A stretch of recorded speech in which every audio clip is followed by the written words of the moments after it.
Communication affects us all. I know a lot of people probably don't think about it unless you don't have it. I worked in an ENT clinic my last semester of graduate school, and I worked with a lot of patients who had head and neck cancer. And we had a patient come in who had a fresh laryngectomy, so we're going to put in a device that's going to help him talk. And it comes out his mouth, it's speech, just like you and I would talk with our larynx. It's just through this device. And his wife hadn't heard it. He didn't know he could talk. He's been probably 8 to 12 weeks post-surgery, just writing everything, gesturing. He just had no way to tell anyone what he thought. And the supervisor that was over me and myself put the device on, and he made voice. He was able to speak through his mouth. The air came up his lungs, went out his mouth, and he began to cry. And then he looked at his wife and he said, "I love you." And she cried, and there wasn't a dry eye in the building. I mean, we all just started crying. All he wanted to do was tell her that, and he just couldn't. He didn't have that means anymore, and we gave that back to him. So that was an awesome feeling. So as you can see here, speech is an important part of just our everyday lives, and a lot of times people take it for granted. Like eating is part of speech. Any kind of chewing or just any kind of relationship that you make with someone is based off of speech for the most part. And so this man that she's talking about, he was never able to tell his wife, "I love you." And finally, there was a device that was implemented into his throat, and so he was then able to say, "I love you" to his wife. And so that was just an amazing experience.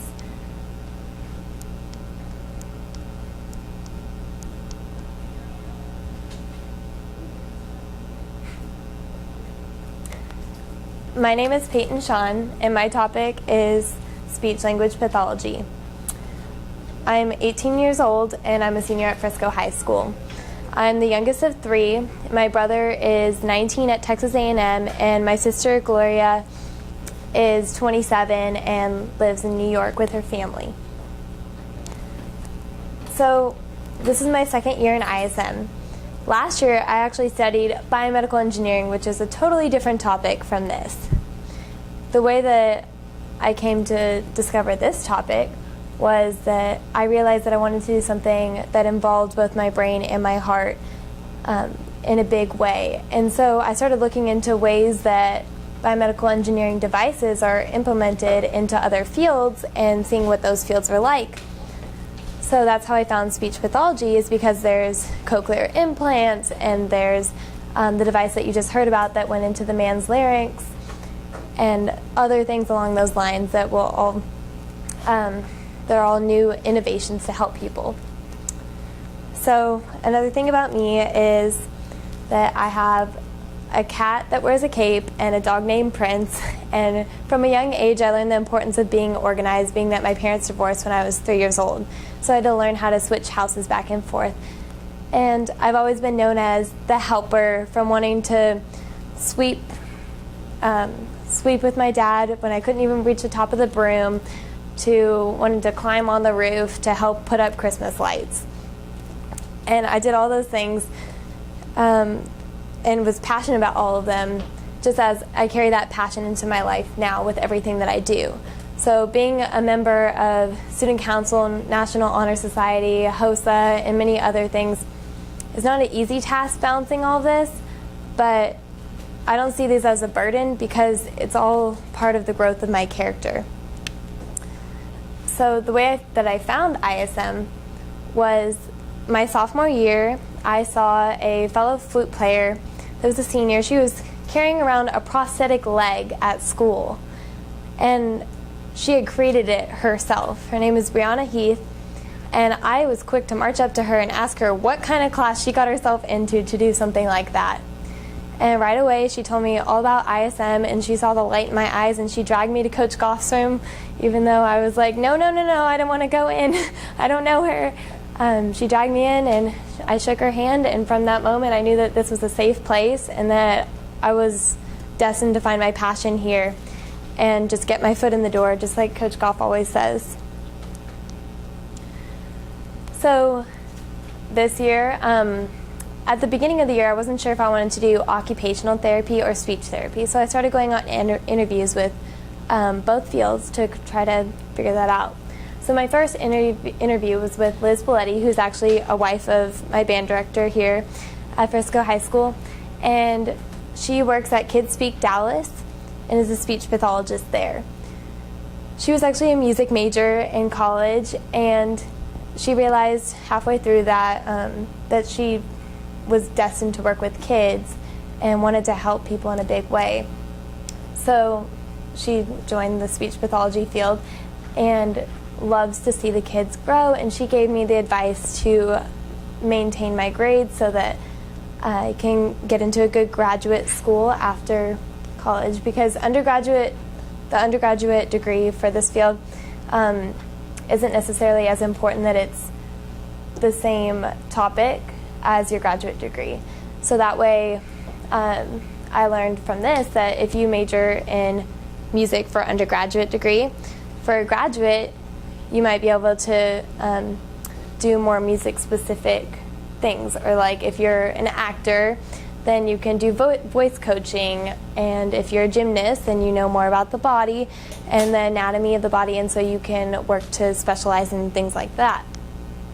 My second interview was with Miss Rebecca Dana at Walk Easy Talk Easy, and she's the owner and director there, and she actually became my mentor this year. And she is specialized in motor speech, and I just loved everything about her practice from the moment I stepped in. She told me about how it's all very family oriented, and that's very different from other places, because although they do involve the families and tell them about the problems that their kid is going through and how to help that, this place actually requires the parents to come in the room with the child and be a part of that speech session. So she might be teaching the kids, but she's also repairing the broken families. So let's say this family, this husband and wife, they have a kid, and they had imagined this kid to be this wonderful, perfect in every way child, and then the kid can't talk or has some kind of maybe just a shape malfunction. And so, one of them might have resent, and then the other parent might be up all night trying to help this kid. And so Miss Rebecca Dana, she was talking about how she has to repair those relationships, and inviting the families in to see like a deeper perspective of what their kid is going through really helps repair that. And she gave me the wonderful advice to find your spark and let it burn. Like, love what you do and keep doing it. My third interview was with Ms. Schoonover at Top Pediatric Therapy, and she is actually an occupational therapist, and this was my first exposure to an occupational therapist. She has had experience in nursing home and hospital, and she eventually chose private practice. And she also does home health on the side, so she'll go to people's homes and work with adults, but then she has this private practice with kids. And she told me all about how there's a lot of co-treating going on with occupational therapy and speech language pathology at the same time. So let's say like a kid might be going down a slide to work on different things with their OT, and then at the same time the speech therapist might be teaching them to say up or down or working on different things along those lines. And she gave me the advice to work in any type of job in college just to get that worth ethic and really understand and appreciate the value of hard work and the value of money itself. My fourth interview was with Miss Sina Thomas at Medical Center of Plano, and she actually works with my mom because my mom is a nurse there. And she's an occupational therapist too. So meeting with her, I got to see what it's like to meet someone who works in the hospitals and with adults. And she really exposed me to the idea of how important creativity is in this field, because occupational therapy is teaching someone to do things that maybe they used to do or that they need to do now. So It could be anything from brushing your hair, or brushing your teeth, and working in a hospital, it's mainly people that are there for short term. So it might be someone who's been in a trauma accident or had a heart attack or something along those lines. And so she has to reteach them things that they used to be able to do. And so they're in shock of not knowing how to do this. So compassion is a very important skill for this field in general. And she gave me the advice to never give up on whatever you want to do. My fifth interview was with Miss Graham at Frisco ISD, the Frisco ISD administration building. And she actually works for the district, and she's in charge of 68 schools and all of the speech pathology programs in those schools. So it was really interesting to be able to talk to someone who's been in the school district. And another thing that I really loved is that she works in both the office and the schools. So she'll be in the office most of the week, but 2 days a week she'll go to an elementary school, and she has clients that she sees there. And she helps those kids and follows them around to their classes. And I thought that was really interesting, like for any work field, like not just speech pathology, but that someone who's at the top of the field to go back down to the bottom and check it all out and make sure that they're still up to date on everything in the field. And that keeps her job from getting boring, and that she can always see the growth and change throughout it. And she told me to observe as much as possible and to really bask in ISM and just continue that. So for my research, I figured out that there's a 19% growth rate for this field, which that's above average, so that's really great because there's so many different innovations coming out now. And there's, like I said, there's people that work in schools, hospitals, and private practice. And what I found that was that I'm really interested in the private practice side of things, because I feel that you get to interact more with the kids versus a school. You might be in a classroom full of kids and you just don't have that one-on-one time. And in hospitals, it's more short-term rather than long-term. And there's a lot of skills that are in this field. Personally, I find that I have a lot of compassion for others, and people feel willing to talk to me about things, and I think that's really important to have in this field, and be able to listen and even just pick out details of things. Sometimes my OCD gets in the way of things, but I can make it work. So on my first mentor visit with Miss Dana, she talked to me about the sensory system. And the sensory system, it looks basically like this in a diagram. And so if you think of your sensory system like a cup, you have to fill the bottom of the cup first before you can fill the top of the cup. If you have a hole somewhere in the middle of the cup, then it's going to leak out and you're not going to be able to ever fill it to the top. So I noticed that the first thing that you have to have in the system, before you can even get to speech language pathology itself, you have to understand the rest of the sensory system. So the first thing to notice is the interoceptive part of it, which is anything internal inside the body. So it might be neurology, it might be allergies, it could be their digestive system. So let's say someone has seizure disorder. Well, they might have a lot of brain activity, and it can disrupt their sleep pattern, and then they'll have the seizures, and then just disrupting their sleep pattern can affect their brain because they're not getting to recover from the whole day. And then if that's repetitive, then their cells aren't rebuilding enough to be able to work on their speech or other things along those lines. Another part of it is vestibular. So your vestibular component is your body in space. So in your ear, there's 3 semicircular canals, and those are able to help you with your balance. So let's say you spin around in a chair 50 times. Well, what's keeping you from throwing up is your vestibular system. And there's linear movements and rotary movements. So linear are calming, and rotary are like swirling around, or roller coasters and things along those lines. So making sure that the vestibular system is not impaired is very important also, as we don't want to be throwing up after spinning around in a circle. Or that also helps you eat upside down or eat at different angles if you think about it.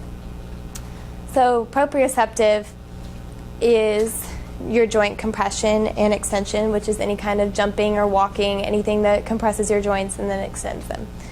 Then there's the 5 basic senses that we've all learned in elementary school. Vision, taste, hearing, smell, touch. Those are all extremely important. Then there's behavior. So, like I said before, to have good behavior, you have to have all the things below that in line, or at least pretty well in line, because you can't have a gaping hole in the cup. And so if the behavior is bad, there's most likely something else that's a problem. Then there's joint attention, and joint attention is how well someone maintains eye contact or their eye gaze.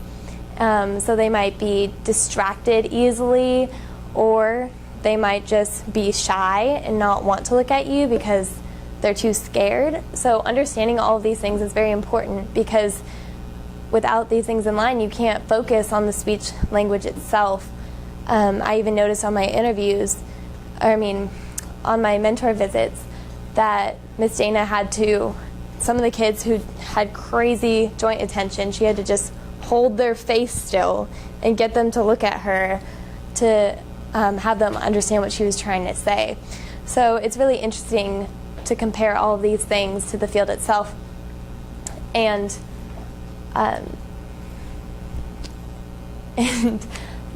to understand all of those, so that you can move on and focus on the very detailed speech language itself. So that's what I want to study for my original work right now, is studying all those different components of the sensory system and seeing how they work together and interact. That way I can focus more on the speech language and see all those aspects and how those work together. So I'd like to leave you all with this quote that I found impactful. If you light a lamp for somebody, it will also brighten your path. And that was really important to me, because if you're helping one person's life, if you're helping one kid to communicate with their parents, think of that love that they're going to interact with each other and share with each other. And so that love's going to spread, and it's just going to keep going. And I find that really important to me. So thank you all.